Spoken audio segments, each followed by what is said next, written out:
kasih. Oleh kerana saya tidak mempunyai masa yang banyak, saya akan terus menjawab isu yang telah dibangkitkan oleh ahli yang berhormat. Kita mempunyai 8 yang berhormat yang telah membahaskan isu Kementerian Belia dan Sukan. Yang pertamanya, YB Jempol mencadangkan supaya Kementerian Belia dan Sukan menganjurkan Konvensyen Perpaduan Nasional. Untuk makluman yang berhormat, semua program anjuran Kementerian Belia dan Sukan, khususnya Tamasya Sukan dan program belia, antara lain bertujuan memupuk perpaduan di antara semua anak muda kita dan masyarakat keseluruhannya. Kementerian ini memberi sokongan penuh kepada Kementerian Perpaduan selaku agensi peneraju bagi perpaduan nasional sekiranya berhasrat untuk menganjurkan Konvensyen Perpaduan Nasional ini pada masa akan datang. Isu seterusnya, isu kemudahan sukan yang telah dibangkitkan oleh Yang Berhormat Pematang Pau. Pematang Pau ada ya. Saya ingin menarik perhatian Dewan Yang Mulia ini mengenai isu penganjuran konsert dan penganjuran acara sukan di Stadium Nasional Bukit Jalil yang dibangkitkan oleh Yang Berhormat Pematang Pau dan Yang Berhormat Alostar. Tidak dinafikan bahawa penganjuran konsert akan memberi pulangan ekonomi yang lebih tinggi berbanding penganjuran acara sukan. Venue utama yang banyak menyumbang hasil keuntungan ialah Stadium Nasional Bukit Jalil dan Axiata Arena. Sehingga kini, Stadium Nasional Bukit Jalil telah dimanfaatkan sebagai stadium pelbagai guna yang berfungsi sebagai lokasi strategik dalam penganjuran pelbagai jenis program sukan dan bukan sukan. Stadium Nasional Bukit Jalil dan Axiata Arena telah mencatatkan pulangan hasil yang baik daripada program-program sukan dan bukan sukan yang telah dilaksanakan setiap tahun. Stadium Nasional Bukit Jalil menjadi pilihan sebagai lokasi penganjuran acara yang berskala besar seperti konsert dan perhimpunan atas beberapa faktor seperti kemudahan yang lengkap, lokasi yang strategik serta kapasiti yang besar, iaitu melebihi 80,000 orang penonton pada satu masa. Berdasarkan rekod penganjuran program di Stadium Nasional Bukit Jalil pada tahun lepas, sebanyak RM2.4 juta telah diperolehi bagi 23 acara sukan yang telah dianjurkan sepanjang tahun. Hasil keseluruhan ini termasuk daripada kos sewaan stadium iaitu 1.8 juta, sewaan corporate suite sebanyak RM340,000, aktiviti perniagaan sebanyak RM146,000 dan kutipan parking sebanyak RM52,000. Manakala hasil daripada penganjuran acara bukan sukan pula, Perbadan Stadium Malaysia telah berjaya mencatatkan pulangan hasil sebanyak RM2.8 juta daripada 10 acara bukan sukan yang telah dianjurkan sepanjang tahun lepas. Pulangan hasil ini merangkumi sewaan stadium sebanyak 1.6 juta, komisen tiket sebanyak RM686,000, sewaan corporate suite sebanyak RM311,000, aktiviti perniagaan sebanyak RM101,000 dan kutipan parkir sebanyak RM71,000. Secara keseluruhannya, PSM telah berjaya mencapai kutipan sebanyak RM5.2 juta dengan 33 acara yang telah dilaksanakan di Stadium Nasional Bukit Jalil sepanjang tahun lepas. Ini bermaksud pulangan hasil bagi sebuah konsert bersamaan dengan lebih kurang penganjuran 2 acara sukan. Penganjuran acara konsert tidak hanya memberikan pulangan hasil kepada Perbadanan Stadium, malahan turut dinikmati oleh pelbagai sektor seperti perkhidmatan e-hailing, industri pelancongan, perhotelan, pengangkutan dan logistik, usahawan kecil dan sederhana melalui aktiviti perniagaan sewaktu acara dan lain-lain sektor yang berkaitan termasuklah kerajaan melalui pembayaran cukai. Pulangan hasil ini dapat dilihat secara signifikan melalui penganjuran 2 konsert berskala besar seperti Blackpink Concert dan Coldplay pada tahun lepas. Melalui penganjuran konsert Blackpink, jumlah pulangan kepada ekonomi kepada negara adalah sebanyak RM64 juta dan dapatan hasil kepada kerajaan melalui bayaran cukai penganjuran acara adalah sebanyak RM2.7 juta. Manakala untuk penganjuran konsert Coldplay, jumlah keseluruhan hasil kepada ekonomi Malaysia adalah sebanyak RM137 juta dan hasil khusus kepada kerajaan Malaysia melalui bayaran cukai penganjuran adalah berjumlah 8 juta. Dalam hubungan ini, penganjuran temasya sukan tempatan dan antarabangsa termasuk perlawanan acara sukan yang melibatkan pasukan kebangsaan juga perlu dititik beratkan. Perkara ini penting untuk memastikan Stadium Nasional Bukit Jalil kekal menjadi kemudahan bertaraf dunia dan seterusnya menyokong usaha pembangunan sukan negara. Sehubungan itu adalah amat penting bagi KBS melalui PSM untuk memastikan keperluan penganjuran acara sukan dan bukan sukan diseimbangkan sebaiknya untuk kepentingan negara. Bagi tujuan ini, Perbadanan Stadium akan terus melaksanakan pelbagai langkah penambahbaikan kemudahan dengan memastikan kelengkapan yang sewajarnya disediakan. Yang berhormat serta sidang Dewan yang dimuliakan, berhubung isu penganjuran konsert Coldplay, PSM telah mengambil tindakan untuk pembaikan padang Stadium Nasional Bukit Jalil dan menjadikan isu ini sebagai satu proses pembelajaran untuk masa hadapan. Justru PSM telah melibatkan khidmat pakar daripada pihak Lebo Sport Australia yang merupakan sebuah firma perunding yang pakar dalam bidang pemukaan padang. Tenaga pakar ini akan membantu Perbadanan Stadium mengenal pasti risiko dan merangka plan mitigasi yang sesuai bagi memastikan padang Stadium Nasional Bukit Jalil berada pada tahap yang menepati standard antarabangsa menjelang perlawanan menentang Oman pada 26 Mac nanti. Kos pemulihan selalu akan dibayar oleh penganjur konsert tertakluk kepada kerja-kerja yang berkaitan dan bukan ditanggung oleh PSM. Okey. Suka saya menarik sidang Dewan ini untuk kita renungkan kembali ketika negara berdepan dengan gelombang COVID. Seluruh dunia terkesan dan semua sektor hampir lumpuh, termasuklah industri hiburan. Yang Berhormat Menteri, Ya, sikit silakan. tentang stadium tadi. Terima kasih. Tadi disebut tentang acara bukan sukan lebih memberi income yang banyak kepada Perbadanan Stadium. Adakah Kementerian bercadang selepas ini untuk ada stadium yang khusus? Stadium khusus untuk bola tu tak boleh diusik padangnya, dan stadium yang lain tu untuk pelbagai guna seperti yang Berhormat sebut tadi. Satu. Yang kedua juga melibatkan kos pembaikan tadi, walaupun diberi beban itu kepada penganjur, tetapi dia ambil masa dan menjejaskan latihan pasukan kita di stadium berkenaan. Adakah Kementerian bercadang untuk ada stadium berasingan dan dengan tumpuan yang berbeza mengikut acara tadi? Terima kasih. Kalau saya diberi pilihan, semestinya saya nak dua stadium yang berlainan. Tetapi stadium yang mempunyai kapasiti 80,000 orang memang hanya satu saja sekarang. Jadi macam Coldplay dengan Harimau Melaya, perlawanan selalu akan penuh. Stadium akan penuh. Jadi untuk kita sekarang adalah untuk kita mengimbangkan kegunaan kerana kita tidak mampu sekarang untuk membina satu stadium dalam masa yang terdekat. Cuma yang paling dekat saya rasa adalah stadium di Shah Alam yang akan dibangunkan oleh negeri Selangor nanti. Harapan saya dengan melibatkan semua pakar yang datang dari Australia untuk membantu, kita boleh turn over padang tersebut dengan cepat.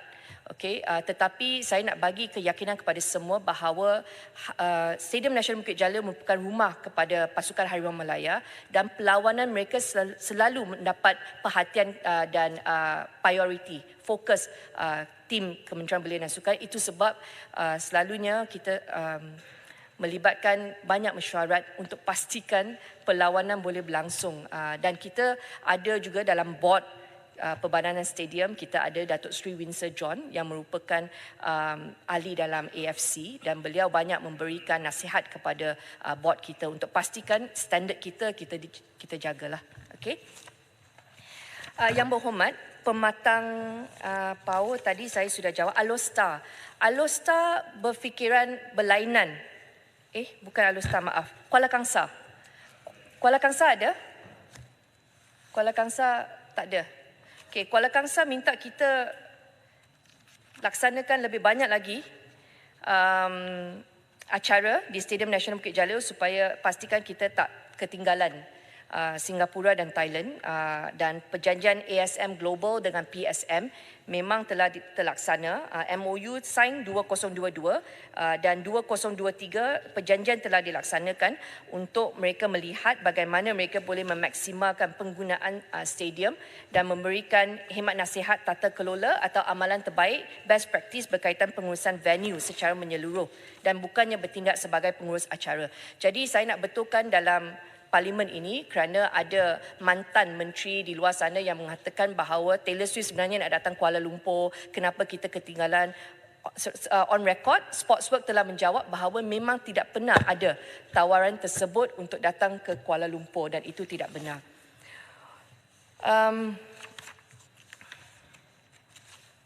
Alostar juga telah membangkitkan mengenai isu Road to Gold. Road to Gold, saya nak jawab bahawa Kementerian telah menubuhkan program Road to Gold bertujuan untuk menyelaraskan usaha negara bagi meraih pingat emas pertama negara di pentas Sukan Olimpik. Program podium memang sedang berjalan dan semua atlet yang bersaing mendapat sokongan daripada program podium. Cuma Road to Gold kita top up bagi mereka.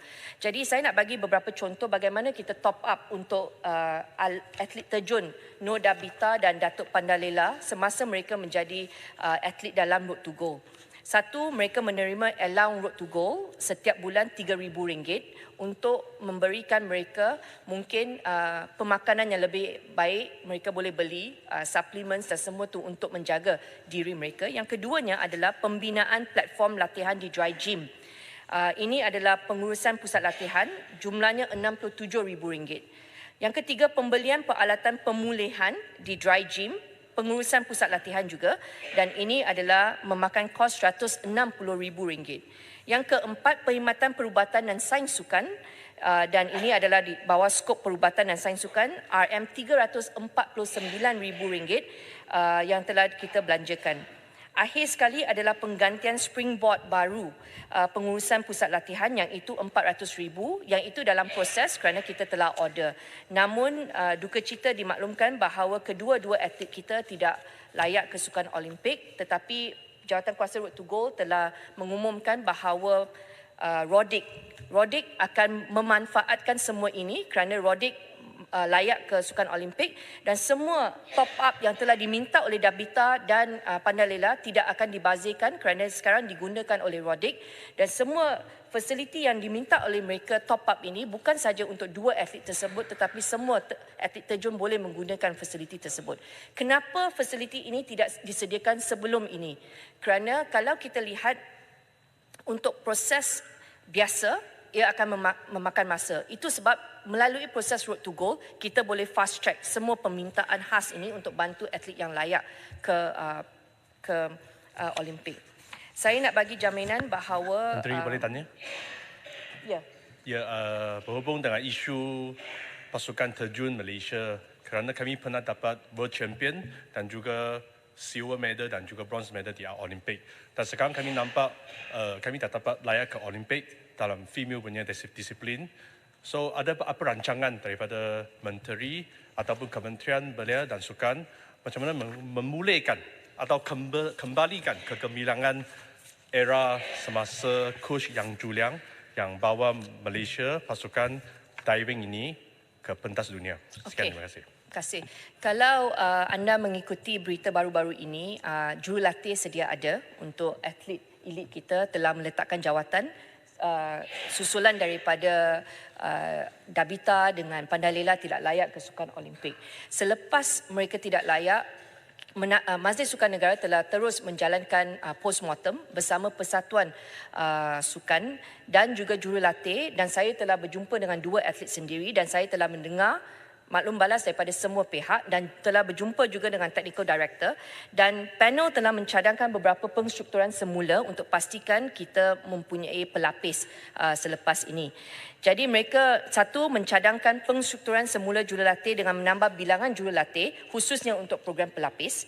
Yang keduanya, penstrukturan program latihan bagi jangka masa pendek dan panjang untuk Tamasya Sukan Olimpik 2028 dan 2032. Ketiganya, pemilihan atlet kekejuanan mestilah berdasarkan kepada minimum qualification score. Keempat, atlet yang tidak mencapai KPI akan dikeluarkan dari program. Tindakan tegas perlu dilaksanakan bagi memberi peringatan kepada atlet untuk sentiasa meningkatkan prestasi dan mencapai KPI yang telah ditetapkan. Dan kelima, program latihan sedia ada perlu diperkukuhkan dengan memberi tumpuan kepada atlet pelapis.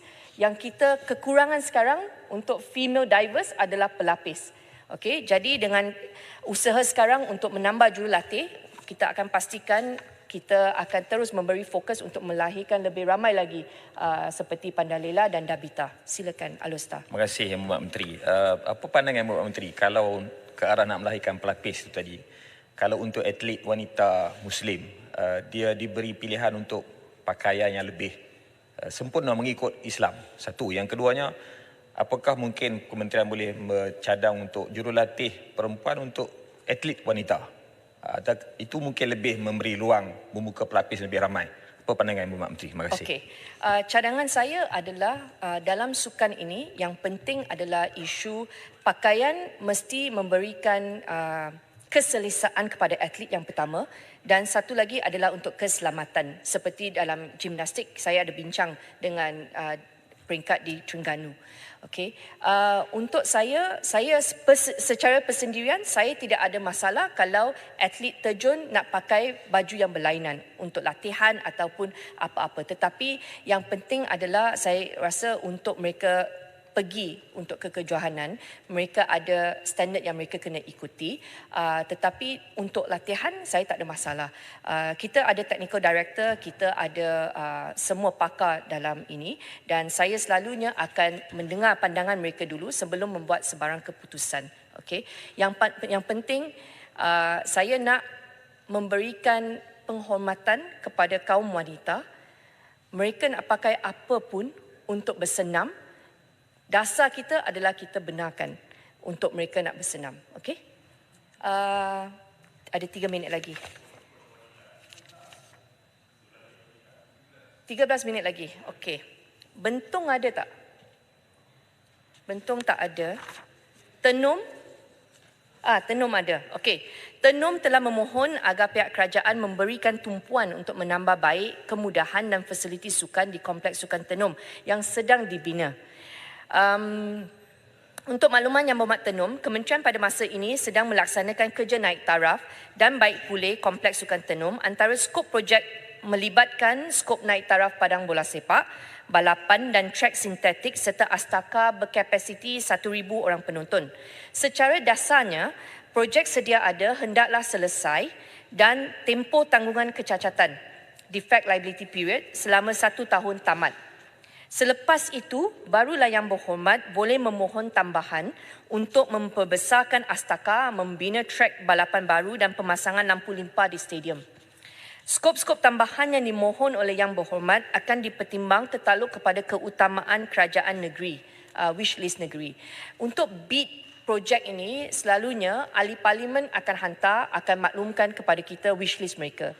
Kita juga terima daripada PBT. Kita terima daripada ahli Dewan Negeri. Kita terima daripada pihak kerajaan negeri, Exco. Jadi selalu kita akan beri fokus kepada wish list kerajaan negeri dulu, kerana kita tidak mahu bila kita bertindak atas satu-satu permintaan ahli parlimen ataupun adun kerajaan negeri dan datang kata sebenarnya kita tidak setuju, ini bukan prioriti kita. Okay? So kita akan bincang dulu dengan kerajaan negeri juga. Tetapi Yang Berhormat kena tunggu untuk kerja itu siap dulu. Okey, Tenum. Boleh saya mencela? Silakan. Mengenai Kompleks Sukan Tenum ni, saya difahamkan syarikat yang melaksanakan projek ini telah mendapat tender di bawah bajet yang disediakan oleh pihak kementerian sebelum ini. Saya difahamkan terakhir yang diumumkan oleh Menteri Belia dan Sukan Sabah berjumlah 11 juta ringgit. Dan jumlah tender yang diperolehi yang berjaya ialah 6.8 juta lebih yang diterima. Jadi apa yang ingin saya utarakan masalah ini ialah perancangan daripada negeri itu tidak mempunyai persamaan yang dilaksanakan oleh kontraktor tersebut. Saya percaya spek itu daripada KBS Persekutuan. Dan yang saya membuat lawatan grandstand yang dibina itu adalah tidak selamat digunakan bagi pelajar, terutama kepada murid-murid sekolah rendah. Jadi saya pohonlah supaya pihak menteri untuk meneliti permasalahan yang terjadi ini sebelum Kompleks Sukan Tenum itu dibuka kepada oleh orang ramai. Sekian, terima kasih. Okey. Buat masa ini laporan yang saya terima adalah trek sintetik 80% siap dan astaka semua itu masih saya tak ada maklumat tersebut lagi, tetapi saya akan mengambil kira feedback daripada Yang Berhormat dan saya akan minta laporan bertulis diberikan kepada Yang Berhormat esok. Boleh? Okey, Yang Berhormat Beaufort. Ya, sila. Okey. Yang Berhormat Beaufort telah memohon untuk menaik taraf Kompleks Sukan Parlimen Beaufort yang dibina pada tahun 2009 dan beroperasi pada 31 Julai 2011. Untuk makluman Yang Berhormat, keutamaan kementerian pada masa ini adalah untuk menaik taraf fasiliti atau kemudahan sukan di bawah tanggungjawab kementerian sendiri. Yang Berhormat boleh merujuk kepada pihak yang mengendalikan kompleks tersebut sama ada mereka mempunyai perancangan tersendiri untuk membangunkan kompleks tersebut. Untuk makluman Yang Berhormat Tenum dan Beaufort, setiap perancangan projek di bawah rancangan Malaysia ke-12 hendaklah mengambil kira pandangan pemegang taruh di peringkat kerajaan negeri seperti yang saya telah jelaskan, dan mereka akan memberi keutamaan sama ada nak naik taraf atau tidak. Kata putus ada bersama mereka dengan Kementerian Belia dan Sukan. Selain daripada itu, sebarang projek baru dan naik taraf fasiliti selain di bawah KBS memerlukan pengesahan serta kelulusan daripada Majlis Mesyuarat Kerajaan Negeri MMKN, dan wishlist negeri akan dibawa ke Kementerian Ekonomi untuk pertimbangan lanjut. Okey, timbalan yang di-Pertua, saya sudah habis pengumuman Menteri, saya. saya nak minta sikit tambahan. Silakan. Berdasarkan penganjuran sukan, ada 3 isu. Pertama, Piala Thomas yang sebelum ni saya tanya. Jawapan yang saya dapat, Malaysia tidak bercadang untuk menjadi tuan rumah kejohanan Piala Thomas, dan ini sejajar dengan hasrat BAM. Tapi semalam timbalan pengurusi BAM telah mengatakan BAM tidak pernah menolak cadangan untuk menganjurkan Piala Thomas. Jadi saya nak minta penjelasan dari Menteri. Yang kedua, untuk Sukan Commonwealth 2026, saya difahamkan daripada report-report media bahawa kementerian tengah dalam proses untuk membuat kertas kabinet untuk dibawa ke kabinet untuk membawa cadangan untuk menganjurkan Sukan Commonwealth 2026. Jadi di sini saya bagi sokongan saya kepada Malaysia kerana ini termasuk 100 juta pound offer yang diberikan oleh Malaysia, iaitu kira-kira 600 juta insentif kepada Malaysia. Dan jika kita ditambah dengan kesemua spillover effect ekonomik, saya rasa penganjuran Sukan Commonwealth 2026 akan membawa kejayaan kepada Malaysia. Yang ketiga, hari ini ada satu laporan media yang dikatakan Formula E telah memberi jemputan kepada Malaysia untuk menganjurkan sehingga tahun 2030. Tetapi kita tidak mengambil kesempatan ini. Dan sekarang Thailand mungkin akan merebut peluang ini. Jadi saya nak minta penjelasan kepada Menteri, adakah ini benar? Menteri, soalan saya lebih kurang sama. Okey, semua 3 isu ini sebenarnya tidak dibangkitkan dalam perbahasan, tapi saya boleh jawab. Yang pertamanya, mengenai Thomas Cup. Jawapan timbalan menteri saya adalah Malaysia tidak bercadang untuk menjadi tuan rumah kejohanan Piala Thomas, dan ini sejajar dengan pendirian BAM yang tidak berhasrat untuk menganjurkan kejohanan tersebut sekarang. Kekeliruan berlaku pada 12 hari bulan Mac kenyataan PJS Pesuruhjaya Sukan bahawa BAM telah menolak tawaran tersebut. Ini tidak benar sama sekali kerana BAM tidak pernah membuat bidaan, tidak berhasrat. They do not intend to bid for it. Jadi tidak ada timbul mereka telah menolak tawaran. Mereka tidak bid. Okey. Yang keduanya, untuk Commonwealth Game, perkara ini akan dibawa ke perbincangan kabinet pada minggu hadapan, saya percaya. Jadi saya tidak mahu mendahului perbincangan kabinet. Ada banyak maklum balas di luar sana, semua memberikan pandangan masing-masing, tetapi saya bagi jaminan bahawa kerajaan ini sangat bertanggungjawab dengan setiap ringgit duit rakyat, dan kita akan pastikan perbelanjaan yang kita nak lakukan ini mesti mendatangkan hasil kepada negara, dan kita akan memberikan pertimbangan yang sewajarnya untuk perkara ini. Yang ketiganya, mengenai laporan FMT hari ini mengenai sekejap ya, saya nak baca headline. Baru-baru ini ada ramai kolumnis selalu melaporkan berita seperti ia adalah fakta. Sebenarnya itu adalah hearsay. Mereka dengar, oh Taylor Swift nak datang, mereka lapor. Tetapi sebenarnya itu bukan fakta. Dan orang akan share berita tersebut sebagai sahih. Sebenarnya tidak betul. Okay, jadi saya minta kolumnis sepatutnya telefonlah Kementerian Belia dan Sukan, verify dulu sebelum kita publish.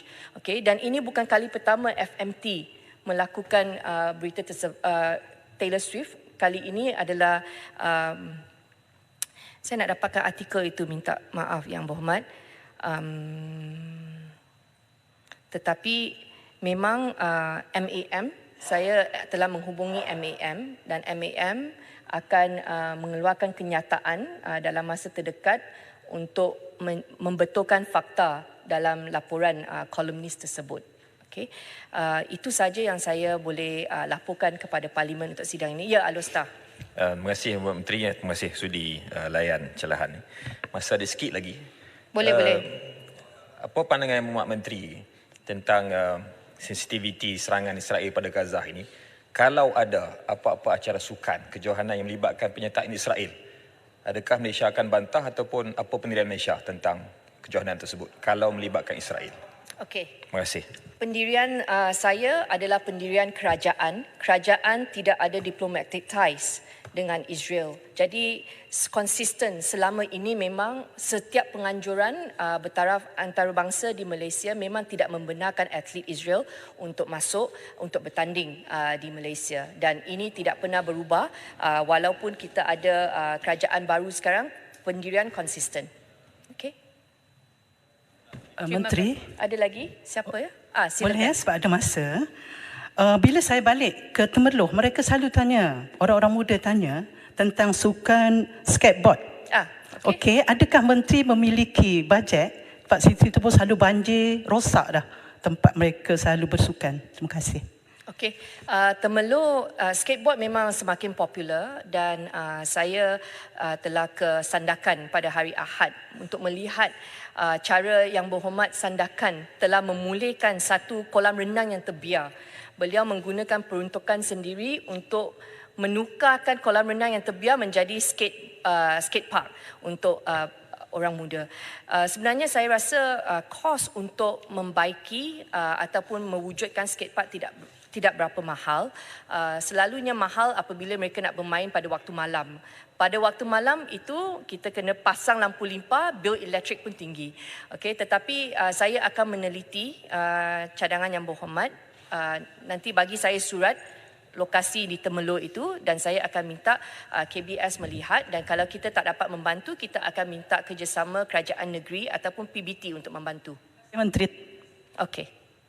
Kita memang sekarang sentiasa mencari jalan untuk membantu golongan belia untuk mempunyai gaya hidup sihat, dan bukan saja untuk golongan muda tetapi untuk warga emas. Seperti yang saya telah nyatakan, tahun ini KBS nak memberi fokus kepada sukan warga emas, dan pada minggu lepas sempena Hari Wanita kita telah melancarkan senam robik percuma di 43 lokasi PPR seluruh Kuala Lumpur, dan kita bagi senaman percuma ini untuk sepanjang tahun. Kita nak mereka bukan saja keluar untuk satu program, bukan one off tetapi gaya hidup. Dan kita akan mula melihat dan bincang dengan semua persatuan sukan. Kalau ada sukan yang menarik dan sesuai untuk warga emas, KBS juga akan mempromosikan untuk pastikan bukan sahaja belia mempunyai gaya hidup sihat tetapi sukan adalah untuk semua. Ini adalah pendirian Kementerian Belia dan Sukan. YB Menteri, boleh Ya. minta maaf, saya tak bahas dalam perbahasan itu, tapi ada satu perkara iaitu sukan permotoran di Pasir Gudang. Ya. Dulu ada sirkuit litar perlombaan, tapi dah terbengkalai. Jadi kalau dapat dihidupkan semula, terutama di selatan Semenanjung, kan, kita rapat dengan Singapura, dengan Indonesia. Jadi mungkin Kementerian Menteri boleh buat sesuatu. Okey, Yang Berhormat, saya telah menerima mesej Yang Berhormat, cuma saya tak ada masa untuk balas tadi. Saya akan meneliti perkara tersebut untuk Pasir Gudang dan saya akan berikan laporan kepada Yang Berhormat esok. Terima kasih. Okey. Yang Berhormat Menteri sikit saja Ya. kaitan dengan Tahun Melawat Malaysia 2026 ni, mungkin ada perancangan daripada KBS untuk sport tourism sebab tarikan dia kuat juga. Contohnya macam sukan pemotoran lasak. Contohnya. Okey. Tahun ini kita telah menerima grant padanan sukan hasil daripada pemberian Kementerian Kewangan kepada kita. Dan grant padanan sukan ini memang hasratnya adalah untuk membantu Kementerian Pelancongan menarik lebih ramai lagi pelancong datang dan juga untuk mewujudkan acara yang boleh membantu atlet kita memperbaiki prestasi mereka. Dan duit ini memang setiap bulan kita bermesyuarat untuk bagi geran padanan ini kepada penganjur. Cuma penganjur perlu melaksanakan banyak perkara sebelum kita bagi duit kepada mereka. Dia adalah berbentuk reimbursement. Okey, tetapi hasrat kita memang kita sentiasa menyokong dan kita bekerja keras bekerja rapat juga dengan MOTAC. Menteri MOTAC juga banyak membantu, macam Letua di Langkawi. Kementerian Pelancongan membantu dari bantuan sokongan dana kepada KBS untuk pastikan kita menjayakan. Dan ini memang saranan Perdana Menteri untuk semua kementerian bekerjasama, jangan bertindak sendiri untuk pastikan kita ada penjimatan bila kita bekerjasama. Itu saja yang timbalan yang di-Pertua. Terima kasih. Terima kasih Yang Berhormat Menteri.